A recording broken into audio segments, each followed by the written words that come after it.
Now, moving on from the security control categories, we can also further categorize our security controls based on their functionality, and there is 6 of them. We have preventive, detective, corrective, physical, deterrent, and compensating. Let's take a look at them one by one. Now, preventive security controls, these controls act to eliminate or reduce the probability or likelihood that an attack would actually succeed. So examples like your access control lists, your ACLs, anti-malware, we can use these as preventive security controls.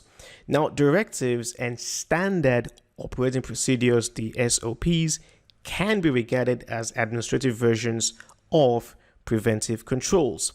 We also have the detective controls. Now, these controls may not deter access, but it will certainly identify and record any attempted or successful intrusion. And of course, examples will be the logs and audits. We also have corrective. Now, these controls would act to eliminate or to reduce the impact of an intrusion event. So the use of like backups, patch management, these would fall under the corrective security control. But then we also have physical. This would include things like your alarms, security cameras, guards, guard dogs even, and they can be used to deter physical access to premises and hardware.